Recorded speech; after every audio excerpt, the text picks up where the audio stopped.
ಓಂ ನಮಃ ಸಿದ್ಧೇಭ್ಯ ಓಂ ನಮಃ ಸಿದ್ಧೇಭ್ಯ ಓಂ ನಮಃ ಸಿದ್ಧೇಭ್ಯ.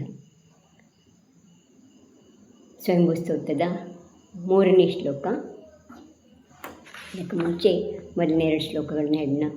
ಸ್ವಯಂಭುವ ಭೂತಹಿತೇನ ಭೂತಲೆ ಸಮಂಜಸ ಜ್ಞಾನ ವಿಭೂತಿ ಚಕ್ಷುಷಾ ವಿರಾಜಿತಂ ಯೇನ ವಿಧನ್ಮತಾ ತಮಃ ಕ್ಷಪಾಕರೇಣೇವ ಗುಣೋತ್ಕರೈಕರೈ. ಪ್ರಜಾಪತಿರ್ಯ ಪ್ರಥಮಂ ಜಿಜೀವಿಷು ಶಶಾಸಕೃಷ್ಯಾದಿಷು ಕರ್ಮಸು ಪ್ರಜಾ ಪ್ರಬುದ್ಧತತ್ವ ಪುನರದ್ಭುತೋದಯೋ ಮಮತ್ವತೋ ನಿರ್ವಿವಿಧೇ ವಿದಾಂಬರಃ.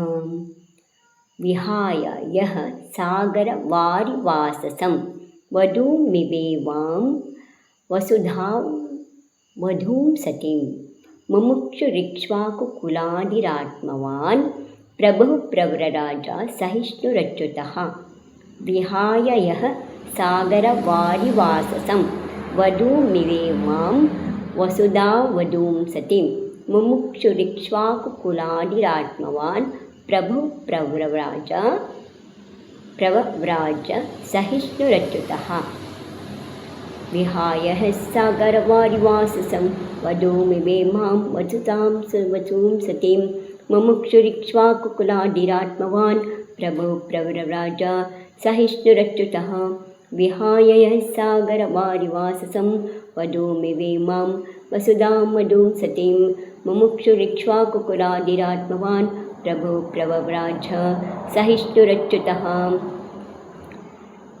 ಮುಮುಕ್ಷು ಮೋಕ್ಷವನ್ನು ಬಯಸುವಂತಹ, ಯಾರ್ಯಾರು ಮೋಕ್ಷ ಬೇಕು ನಮಗೆ ಅಂತ ಹೇಳಿ ಆಸೆಯನ್ನು ಪಡ್ತಾರೆ ಅಂತಹ ಎಲ್ಲರೂ ಕೂಡ ಇಕ್ಷ್ವಾಕು ಕುಲಾದಿಹಿ, ಇಕ್ಷ್ವಾಕು ವಂಶಕ್ಕೆ ಮೊದಲನೆಯವರಾದ, ಆತ್ಮವಾನ್ ಇಂದ್ರಿಯಗಳನ್ನು ಜಯಿಸಿದ, ಪ್ರಭು ಸ್ವತಂತ್ರರಾದ, ಸಹಿಷ್ಣು ಸಹನಶೀಲರಾದ, ಅಚ್ಯುತಃ ವ್ರತಗಳಿಂದ ಭ್ರಷ್ಟರಾಗದ, ಯಹ ಯಾವ ಆದಿನಾಥರು ಸಾಗರವಾರಿವಾಸಸಂ ಸಾಗರ ಸಮುದ್ರದ ವಾರಿ ನೀರೆಂಬ ವಾಸಸಂ ವಸ್ತ್ರವುಳ್ಳ ಸತೀಂ ಬೇರೆಯವರಿಂದ ಭೋಗಿಸಲ್ಪಡದ ಇಮಾಂ ಈ ವಸುಧಾವಧೂಂ ಭೂಮಿ ಎಂಬ ವಧುವನ್ನು ವಧೂಮಿವ ಸ್ತ್ರೀಯನ್ನು ಎಂಬಂತೆ ವಿಹಾಯ ಬಿಟ್ಟು ಪ್ರವ್ರರಾಜ ಪ್ರವ್ರರಾಜ ಅಂದರೆ ಸನ್ಯಾಸವನ್ನು ಸ್ವೀಕಾರ ಮಾಡಿದರು ಅಂತ ಹೇಳ್ತಾರೆ. ಏನು ಹೇಳ್ತಿದ್ದಾರೆ?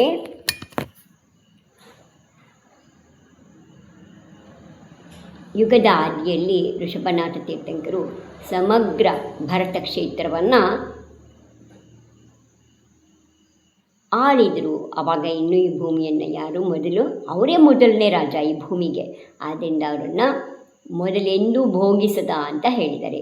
ಯಾವ ಋಷಭಸ್ವಾಮಿಯು ಮೋಕ್ಷಾಭಿಲಾಷಿಗಳು ಇಕ್ಷ್ವಾಕು ವಂಶದಲ್ಲಿ ಮೊದಲನೆಯ ರಾಜರು, ಜಿತೇಂದ್ರಿಯರಾಗಿ ಆತ್ಮಸ್ವರೂಪವನ್ನು ಚಿಂತಿಸುವವರು, ಸ್ವತಂತ್ರರು, ಪರೀಶಹಗಳನ್ನು ಸಹಿಸುವ ಶಕ್ತಿಯುಳ್ಳವರು, ಸಹಿಸಲು ಶಕ್ಯವಾದ ಕಷ್ಟಗಳು ಬಂದೊದಗಿದ್ದರೂ ತನ್ನ ಪ್ರತಿಜ್ಞೆಯಿಂದ ಚ್ಯುತರಾಗದವರು ಆಗಿದ್ದರು. ಅಂತಹ ಮಹಾಸ್ವಾಮಿಯು ಸಮುದ್ರದ ಜಲವೇ ವಸ್ತ್ರವಾಗಿ ಏನಾಗಿದೆ? ಸಮುದ್ರದ ಜಲನೇ ವಸ್ತ್ರ ಆಗಿದೆ. ಇತರ ಬೇರೆ ಯಾವುದೇ ರಾಜರಿಂದ ಭೋಗಿಸಲ್ಪಡದಿರುವಂಥವಳು ಆದಂತಹ ಈ ಭೂಮಿ ಎಂಬ ಸ್ತ್ರೀಯನ್ನು ತನ್ನ ಪತ್ನಿಯಂತೆ ತ್ಯಾಗ ಮಾಡಿ ಚಿನ್ನದೀಕ್ಷೆಯನ್ನು ತಾಳಿದರು. ಏನಾಯ್ತು? ಋಷಭಸ್ವಾಮಿಗಳು ಹೇಗಿದ್ದರು? ಮೋಕ್ಷಾಭಿಲಾಷಿಗಳಾಗಿದ್ದರು. ಅದೇ ಜನ್ಮದಿಂದ ಮೋಕ್ಷವನ್ನು ಪಡ್ಕೋಬೇಕು ಅಂತ ಹೇಳಿ ಇಕ್ಷ್ವಾಕು ವಂಶದಲ್ಲಿ ಮೊದಲನೇ ರಾಜರಾಗಿದ್ದರು. ಜಿತೇಂದ್ರಿಯರಾಗಿದ್ದರು. 5 ಇಂದ್ರಿಯಗಳನ್ನು ಗೆದ್ದಿದ್ರು. ಆತ್ಮಸ್ವರೂಪವನ್ನು ಚಿಂತನೆ ಮಾಡ್ತಾ ಇದ್ದರು. ನಾನು ಹೇಗಿದ್ದೀನಿ, ನನ್ನ ಆತ್ಮ ಹೇಗಿದ್ದಾನೆ, ಅವನ ಸ್ವರೂಪ ಏನು ಇದನ್ನು ಚಿಂತಿದ್ರು. ಸ್ವತಂತ್ರರಾಗಿದ್ದರು. ಪರೀಕ್ಷೆಗಳನ್ನು ಸಹಿಸುವ ಶಕ್ತಿ. ಪರೀಕ್ಷಾ ಅಂದ್ರೇನು? ಬರುವಂತಹ ಕಷ್ಟಗಳನ್ನು ಸಹನೆ ಮಾಡಿಕೊಳ್ಳುವಂಥ ಶಕ್ತಿ. ಸಹಿಸಲು ಸಾಧ್ಯವಾದ ಕಷ್ಟಗಳು ಬಂದೊದಗಿದ್ದರು. ತನ್ನ ಪ್ರತಿಜ್ಞೆಯನ್ನು ಚ್ಯುತರಾಗಲಿಲ್ಲ. ಏನಾಯಿತು? ಮುನಿ ದೀಕ್ಷೆಯನ್ನು ತಗೊಂಡ ನಂತರ ಆಹಾರಕ್ಕೆ ಹೋಗಬೇಕು. ಅವರು ದೀಕ್ಷೆಯನ್ನು ತಗೊಂಡ ನಂತರ 6 ತಿಂಗಳ ಉಪವಾಸದ ನಿಯಮ ಮಾಡಿದರು. ಕೇಶರೋಂಚು ಮಾಡಿಕೊಂಡ್ರು, ದೀಕ್ಷಾ ಸ್ವೀಕಾರ ಮಾಡಿದರು. ಆಮೇಲೆ 6 ತಿಂಗಳವರೆಗೆ ನಿಯಮವನ್ನು ಮಾಡಿದ್ರು. 6 ತಿಂಗಳಿಗೆ ಒಂದು ಆಹಾರವನ್ನು 1000 ವರ್ಷಗಳ ಕಾಲ ತಪಸ್ಸನ್ನು ಮಾಡಿದರು. ಆದರೆ ವರ್ಷದಲ್ಲಿ 2 ಆಹಾರವನ್ನು ಮಾಡಿದರು ಅವರು. 1,000 ವರ್ಷದಲ್ಲಿ ಕೇವಲ 2,000 ಆಹಾರವನ್ನು ಮಾಡಿದರು. ಒಂದು ವರ್ಷಕ್ಕೆ 365 ದಿನ ಬರುತ್ತೆ. 1,000 ವರ್ಷಕ್ಕೆ ಎಷ್ಟು ದಿನಗಳು ಬಂದಿರ್ಬೋದು, ಆದರೆ ಕೇವಲ 2,000 ಆಹಾರ, 6 ತಿಂಗಳಿಗೆ ಒಂದು ಆಹಾರ ಮಾಡಿರು. ಮೊದಲನೇ ಸಲ ಅಂಥವ್ರಿಗೆ ಆಹಾರಕ್ಕೆ ಹೊರಟರು, ಆದರೆ ಆಹಾರನೇ ಸಿಗಲಿಲ್ಲ. ಎಷ್ಟು ಕಷ್ಟ ಆಯಿತು. 6 ತಿಂಗಳ ಕಾಲ ಆಹಾರ ಸಿಗಲಿಲ್ಲ. 7 ತಿಂಗಳು 15 ದಿನಗಳ ಕಾಲ ಅವರು ಕರ ಹಿಡ್ಕೊಂಡು ಸುತ್ತಿರು. ಯಾರಿಗೂ ಭೋಗಭೂಮಿಯಿಂದ ಕರ್ಮಭೂಮಿ ಪ್ರಾರಂಭ ಆದ ಸಮಯ, ಅದಕ್ಕೆ ಮುಂಚೆ ಯಾರಿಗೂ ಆಹಾರ ಕೊಟ್ಟು ನೆನಪಿಲ್ಲ. ಹೇಗೆ ಆಹಾರ ಕೊಡಬೇಕು ಅಂತ ಗೊತ್ತಿಲ್ಲ, ಆಹಾರ ಕೊಡುವಂಥ ವಿಧಿ ಗೊತ್ತಿಲ್ಲ. ಸಪ್ತಗುಣ ಸಹಿತರಾಗಿರಬೇಕು, ನವದಾ ಭಕ್ತಿ ಇರಬೇಕು. ನವದಾ ಭಕ್ತಿಯಿಂದ ಆಹಾರ ಮಾಡೋಕ್ಕೆ ಬರಲ್ಲ, ನವದಾ ಭಕ್ತಿಯಿಂದ ಆಹಾರ ಕೊಡೋಕ್ಕೆ ಬರುತ್ತೆ. ನವದಾ ಭಕ್ತಿಯನ್ನು ಮುನಿಗಳಿಗೆ ಮಾಡ್ತಾರೆ. ಆಚಾರ್ಯರು, ಉಪಾಧ್ಯಾಯರು, ಸಾಧುಗಳು ಇವರೆಲ್ಲರೂ ಕೂಡ ಮುನಿಗಳೇ. ಇವರಿಗೆ ಎಲ್ರಿಗೂ 28 ಮೂಲ ಗುಣಗಳಿರುತ್ತೆ. ಇವರಿಗೆ ನವದಾ ಭಕ್ತಿಯಿಂದ ಆಹಾರವನ್ನು ಕೊಡಬೇಕು. ನವದಾ ಭಕ್ತಿಯಲ್ಲಿ ಮೊದಲನೇದು ಯಾವುದು? ಪಡ್ಗಾಹನ. ಅಂದರೆ ಅವರು ಎದುರಿಗೆ ಬರ್ತಿದ್ದಾರೆ ಅಂತ ಕಂಡ ತಕ್ಷಣ ಅವ್ರನ್ನ ಓ ಸ್ವಾಮಿ ನಮೋಸ್ತು ನಮೋಸ್ತು ನಮೋಸ್ತು, ಹತ್ತಿರ ಬಂದಾಗ ಹತ್ರ ಹತ್ರ ಹತ್ರ ಅಂದರೆ ನಮ್ಮ ಹತ್ರ ತಿಷ್ಟ ತಿಷ್ಟ ತಿಷ್ಟ, ನಿಂತ್ಕೊಳ್ಳಿ ನಿಂತ್ಕೊಳ್ಳಿ ಅಂಥೇಳಿ ನಿಲ್ಲಿಸಬೇಕು. ಅವ್ರು ನಿಂತ ಮೇಲೆ ನಮೋಂಕಾರವನ್ನು ಹೇಳ್ಕೊಳ್ತಾ ನೆಲದಲ್ಲಿರುವಂಥ ಹುಳ ಕಸ ಮತ್ತು ಇನ್ನೊಂದೊಂದು ಏನು ತಾಗದ ಹಾಗೆ ಯಾವುದೇ ಜೀವಿ ನೋವಾಗದ ಹಾಗೆ 3 ಪ್ರದಕ್ಷಿಣೆಯನ್ನು ಹಾಕಬೇಕು. ಆಮೇಲೆ ಮತ್ತೆ 3 ಬಾರಿ ನಮೋಸ್ತು ಹೇಳಿ, ಆಮೇಲೆ ಮನ ಶುದ್ಧ ಇದೆ, ವಚನ ಶುದ್ಧ ಇದೆ, ಕಾಯ ಶುದ್ಧ ಇದೆ, ಆಹಾರ ಜಲ ಶುದ್ಧ ಇದೆ. ನವದಾ ಭಕ್ತಿಯಿಂದ ಆಹಾರ ಕೊಡ್ತೀವಿ, ನಮ್ಮ ಮನೆಗೆ ಬಂದು ಆಹಾರ ಸ್ವೀಕರಿಸಿ ಅಂತ ಹೇಳಬೇಕು. ನವದಾ ಭಕ್ತಿಯಿಂದ ಆಹಾರ ಏನು ನಾವು ಪಾತ್ರೆಗೆ ಆಹಾರ ಶುದ್ಧಿ ಹೇಳ್ತೀವಿ, ಮನ ಶುದ್ಧಿ, ವಚನ ಶುದ್ಧಿ, ಕಾಯ ಶುದ್ಧಿ. ಏ ಪಾತ್ರೆ, ನಿನ್ನನ್ನು ನಾನು ಅಡುಗೆ ಮಾಡೋಕ್ಕೆ ಉಪಯೋಗಿಸ್ಕೊತೀನಿ. ಹೇ ಒಲೆ, ನಿನ್ನನ್ನು ನಾನು ಅಡುಗೆ ಮಾಡೋಕ್ಕೆ ಉಪಯೋಗಿಸ್ಕೊತೀನಿ. ಅಕ್ಕಿ ಬೇಳೆ ತರಕಾರಿ ಎಲ್ಲದಕ್ಕೂ ಮನ ಶುದ್ಧಿ ವಚನ ಶುದ್ಧಿ ಹೇಳ್ತೀವೇನ?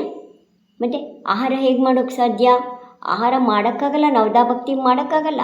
ಅವೆಲ್ಲ ಜಡ ವಸ್ತುಗಳಿವೆ. ಆ ವಸ್ತುಗಳನ್ನ ಉಪಯೋಗಿಸ್ಕೊಂಡು ನಾವು ಶುದ್ಧವಾದ ಆಹಾರವನ್ನು ತಯಾರು ಮಾಡ್ತೀವಿ. ಆಹಾರ ತಯಾರಾದ ಮೇಲೆ ಅದನ್ನು ನಾವು ಮುನಿಗಳಿಗೆ ಕೊಡ್ತೀವಿ. ಮುನಿಗಳಿಗೆ ಮಾತ್ರ ನವದಾ ಭಕ್ತಿ ಇದೆ, ಮಾತಾಜಿಗೂ ಇಲ್ಲ, ಕ್ಷುಲ್ಲಕರಿಗೂ ಇಲ್ಲ, ಐಲಕರಿಗೂ ಇಲ್ಲ, ಬೇರೆ ಯಾರಿಗೂ ಇಲ್ಲ. ನಿಗ್ರಂಥ ಮುನಿಗಳಿಗೆ ಮಾತ್ರ ನವದಾ ಭಕ್ತಿ ಇದೆ. ಪಡ್ಗಾಹನ ಬಂದು ಆಮೇಲೆ ಮನೆಗೆ ಕರ್ಕೊಂಡು ಹೋದ ನಂತರ ಉಚ್ಚಾಸನ. ಈಗ ಪಡ್ಗಾಹನ ಮಾಡಿದ್ರಿ, ಅವ್ರು ನಿಮ್ಮ ಮನೆಗೆ ಬಂದರು, ಒಳಗಡೆ ಬಂದ ಮೇಲೆ ಅವ್ರಿಗೆ ಕೂತ್ಕೊಳ್ಳೋಕ್ಕೆ ಯೋಗ್ಯವಾದಂತಹ, ಕೂತ್ಕೊಳ್ಳೋಕ್ಕೆ ಸಾಧ್ಯ ಇರುವಂತಹ ವಿಶಾಲವಾದಂತಹ ಒಂದು ಮಣೆಯನ್ನು ಇಡಬೇಕು. ಆ ಮಣೆ ಶುದ್ಧವಿದೆ, ಕೂತ್ಕೊಳ್ಳಿ. ಪೀಠ ಶುದ್ಧಿ ಇದೆ, ಕೂತ್ಕೊಳ್ಳಿ. ಉಚ್ಚಾಸನ ಗ್ರಹಣ ಕೀಜಿಯೇ ಮಹಾರಾಜ್ ಹೇಳಿ, ಆವಾಗ ಕೂತ್ಕೋತಾರೆ. ನೀವು ಹೇಳ್ದೆ ಅವ್ರು ಕೂತ್ಕೊಳ್ಳಲ್ಲ. ನೀವು ಕೂತ್ಕೊಂಡ ಮೇಲೆ ಬಿಸಿ ನೀರಿನಿಂದ ಒಂದು ತಟ್ಟೆಯನ್ನಿಟ್ಟು ಅದರಲ್ಲಿ ಅವ್ರ ಪಾದವನ್ನು ಇಡ್ತಾರೆ. ಆವಾಗ ಅದನ್ನು ತೊಳಿಬೇಕು. ಓಂ ಹ್ರೀಂ ಶ್ರೀ ಯಾವ ಮುನಿ ಮಹಾರಾಜರು ಆ ಮುನಿ ಮಹಾರಾಜರ ಹೆಸರುಕೊಂಡು ಪಾದ ಪ್ರಕ್ಷಾಲನಂ ಕರೋಮಿ ಸ್ವಾಹ. ಆ ಗಂಧೋದಕವನ್ನು ತಗೋಬೇಕು, ಹಣೆಗೆ ಹಚ್ಕೋಬೇಕು. ನಿರ್ಮಲಂ ನಿರ್ಮಲೀಕರಣಂ ಪವಿತ್ರಂ ಪಾಪನಾಶನಂ ಮುನಿ ಗಂಧೋದಕ ಮುಂದೆ ಸರ್ವ ಪಾಪ ಪ್ರಣಾಶನಂ. ಮುನಿ ಗಂಧೋದಕ ಅದು ಪಾದೋದಕ, ಅದನ್ನು ಹಣೆಗೆ ಹಚ್ಕೋಬೇಕು. ಮತ್ತೊಂದು ಸಲ ಕೈಯನ್ನು ತೊಳ್ಕೊಂಡು ಅಷ್ಟವಿಧಾರ್ಚನೆಯನ್ನು ಮಾಡಬೇಕು. ಯಾವ ಮುನಿಗಳಿದ್ದಾರೆ ಅವ್ರ ಮುನಿಗಳನ್ನು ಮಾಡಿ ಅವರಿಗೆ ನಮಸ್ಕಾರವನ್ನು ಮಾಡಿ, ಅತ್ರ ಅತ್ರ ಅತ್ರ ತಿಷ್ಟೋ ತಿಷ್ಟೋ ತಿಷ್ಟೋ ಅತ್ರ ಮಮ ಸನ್ನಿಧೋ ಭವ ಷಟ್ ಸನ್ನಿಧೀಕರಣ ಅತ್ರ ಅಂಥೇಳಿ ಸ್ಥಾಪನೆ ಮಾಡಬೇಕು. ಆಮೇಲೆ ಓಂ ಹ್ರೀಂ ಶ್ರೀ ಪರಮಪೂಜ್ಯ ಮುನೀಂದ್ರಾಯ ಅತ್ರ ಅವತರ ಅವತರ ಸಂವಷ್ಟ ಆಹ್ವಾನನಂ ಜೈ ಹೋ ಜೈ ಹೋ ಜೈ ಹೋ ಅತ್ರ ತಿಷ್ಟ ತಿಷ್ಟ ಟಟ ಸ್ಥಾಪನಂ ಜೈ ಹೋ ಜೈ ಹೋ ಜೈ ಅತ್ರ ಮಮ ಸನ್ನಿಧೋ ಭವ ಷಟ್ ಸನ್ನಿಧೀಕರಣಂ ಜೈ ಹೋ ಜೈ ಹೋ ಜೈ ಹೋ ಸ್ಥಾಪನೆ ಮಾಡಬೇಕು. ಆಮೇಲೆ ಜಲ ಓಂ ಹ್ರೀಂ ಶ್ರೀ ಪರಮಪೂಜ್ಯ ಮುನೀಂದ್ರಾಯ ಜನ್ಮ ಜರಾಮೃತ ಜಲಂ ಇಲ್ಲಿ ಮುನೀಂದ್ರಾಯ ಅಂದಾಗ ಆ ಮುನಿಗಳ ಜಾಗದಲ್ಲಿ ಅವ್ರ ಹೆಸರೇನಿದೆ, ಯಾವ್ರನ್ನ ಪೂಜೆ ಮಾಡ್ತಿದ್ದೀರಾ ಅವ್ರ ಹೆಸರು ಹೇಳ್ಕೊಂಡು ಮುನೀಂದ್ರಾಯ ಅಂತ ಹೇಳಬೇಕು. ಓಂ ಹ್ರೀಂ ಶ್ರೀ ಪರಮಪೂಜ್ಯ ಮುನೀಂದ್ರಾಯ ಸಂಸಾರ ಸ್ಥಾಪನ ಚಂದನಂ ನಿರ್ವಪಾಮಿ ಸ್ವಾಹ. ಓಂ ಹ್ರೀಂ ಶ್ರೀ ಪರಮಪೂಜ್ಯ ಮುನೀಂದ್ರಾಯ ಅಕ್ಷಯಪದ ಪ್ರಾಪ್ತ ಅಕ್ಷತಂ ನಿರ್ವಪಾಮಿ ಸ್ವಾಹ.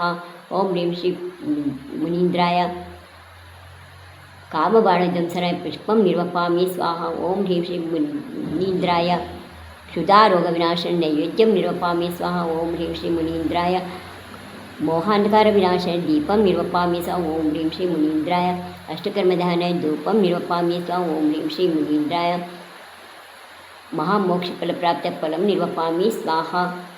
ಆಮೇಲೆ ಅಕ್ಷತೆ ಮತ್ತು ನೀರು ಸ್ವಲ್ಪ ಬೇರೆ ಇಟ್ಕೊಂಡು ಆ ಅರ್ಘ್ಯನ ತಗೊಂಡು ಪೂರ ತಗೊಂಡು ಹೇಳಬೇಕು. ಪೂಜ್ಯ ಋಷಿತವ ಜ್ಞಾನ ದರ್ಶನ ಚರಿತ ಗುಣ ನಿಧಿ ಹಾಡುವೆ, ನಮಿಸಿ ಬೇಗದಿ ಅಷ್ಟದ್ರವ್ಯದಿ ಚರಣ ಪೂಜೆಯ ಮಾಡುವೆ, ಪಾದ ಪೂಜೆ. ಓಂ ಹ್ರೀಂ ಶ್ರೀ ಪರಮ ಪೂಜ್ಯ ವಿದ್ಯಾಸಾಗರ ಮುನೀಂದ್ರಾಯ ಅನರ್ಘ್ಯ ಫಲಪ್ರಾಪ್ತ ದಿಮಾರ್ಘ್ಯಂ ನಿರ್ವಪಾಮಿತಿ ಸ್ವಾಹ ಮಾಡಿ ಆಮೇಲೆ ಗವಾಸನದಲ್ಲಿ ಕಾಲುಗಳನ್ನು ಆಕಳ ಹಾಗೆ ಮಡಿಸಿ ಕೂತ್ಕೊಂಡು ನಮೋಸ್ತು ಮಹಾರಾಜಿ, ನಮೋಸ್ತು ಮಹಾರಾಜಿ, ನಮೋಸ್ತು ಮಹಾರಾಜಿ. ಮನ ಶುದ್ಧವಿದೆ, ವಚನ ಶುದ್ಧವಿದೆ, ಕಾಯ ಶುದ್ಧವಿದೆ, ಆಹಾರ ಜಲ ಶುದ್ಧ ಇದೆ. ನವದಾ ಭಕ್ತಿಯಿಂದ ಆಹಾರ ಕೊಡ್ತೀವಿ, ನಮ್ಮ ಕೈಯಿಂದ ಆಹಾರ ಸ್ವೀಕರಿಸಿ ಮಹಾರಾಜಿ, ನಮೋಸ್ತು ಮಹಾರಾಜಿ ಹೇಳಿ. ಖಡ್ಗಾಹನ, ಉಚ್ಚಾಸನ, ಪಾದ ಪ್ರಕ್ಷಾಳನ, ಅಷ್ಟಕ ಪೂಜೆ, ನಮೋಸ್ತು, ಮನಶುದ್ಧಿ, ವಚನ ಶುದ್ಧಿ, ಕಾಯ ಶುದ್ಧಿ, ಆಹಾರ ಜಲಸಿ, ಇದು 9 ಭಕ್ತಿ. ಇದನ್ನು ಮಾಡೋಕ್ಕೆ ಬರುತ್ತೆ.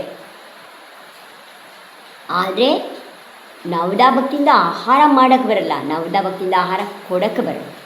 ಆಹಾರ ಕೊಡ್ತೀವಿ ಅಂತ ಹೇಳಬೇಕು, ಮಾಡಿದ್ದೀವಿ ಅಂತ ಹೇಳ್ಬಾರ್ದು. ಮಾಡಿದ್ದೀವಿ ಅಂದರೆ ಅವ್ರಿಗೋಸ್ಕರ ಮಾಡಿದ್ದೀವಿ ಅಂದಂಗಾಗುತ್ತೆ. ಆವಾಗ ಅವರು ಅವ್ರಿಗೋಸ್ಕರ ಮಾಡಿದ ಆಹಾರನ ಸ್ವೀಕಾರ ಮಾಡೋದಿಲ್ಲ. ಆದ್ದರಿಂದ ಆಹಾರ ಕೊಡ್ತೀವಿ ಅಂತ ಹೇಳಬೇಕು. ಹೀಗೆ ಈ ವಿಧಿ ಅವರಿಗೆ ಗೊತ್ತಿರಲಿಲ್ಲ ಆಗಿನ ಕಾಲದ ಜನರಿಗೆ. ಯಾಕೆ ಮೊದಲು ಅವರು ಮುನಿಯಾವಸ್ಥೆಯಲ್ಲಿ ಗೃಹಸ್ಥಾವಸ್ಥೆಯಲ್ಲೂ ಯಾವತ್ತೂ ಕೂಡ ಈ ಮುನಿಚರ್ಯೆ ಬಗ್ಗೆ ಹೇಳಿರಲಿಲ್ಲ. ಹಾಗಾಗಿ ಅವ್ರಿಗೆ ಯಾರಿಗೂ ಗೊತ್ತಿರಲಿಲ್ಲ. ಎಲ್ಲರೂ ನಿಲ್ಮಾಡು ಹೆಚ್ಚು ಕಡಿಮೆ 11ನೇ ತಿಂಗಳಲ್ಲಿ ಅವರಿಗೆ ಆಹಾರ ಸಿಕ್ತು ದೀಕ್ಷಾ ತಗೊಂಡ ನಂತರ. ಅಷ್ಟೆಲ್ಲ ಕಷ್ಟವನ್ನು ಅವರು ಸಹನೆ ಮಾಡಿಕೊಂಡ್ರು. ಆದರೆ ಪ್ರತಿಜ್ಞೆಯನ್ನು ಬಿಡಿಲ್ಲ, ಬಂದೊದಗಿರು. ಏನೇ ಸಹಿಸಲು ಅಸಾಧ್ಯವಾದ ಕಷ್ಟ ಬಂದರೂ ಕೂಡ ಪ್ರತಿಜ್ಞೆಯನ್ನು ಬಿಡಲಿಲ್ಲ. ಅಂತಹ ಮಹಾಸ್ವಾಮಿ ಸಮುದ್ರದ ಜಲನೇ ವಸ್ತ್ರ ಆಗಿರುವಂತಹ ಅಖಂಡ ಭಾರತ ಕ್ಷೇತ್ರವನ್ನು ಮೊದಲೆಂದೂ ಯಾರೂ ಬೋಯಿಸದೇ ಇರುವಂತಹ ಈ ಭೂಮಿಯನ್ನು ಅವರು ಸ್ತ್ರೀ ರೂಪದಲ್ಲಿ ತನ್ನ ಪತ್ನಿಯಂತೆ ತ್ಯಾಗ ಮಾಡಿ ಏನು ಮಾಡಿರು, ಜಿನ ದೀಕ್ಷೆಯನ್ನು ಸ್ವೀಕಾರ ಮಾಡಿದರು. ಜೈ ಆದಿನಾಥ ಭಗವಾನ್ ಕಿ ಜೈ.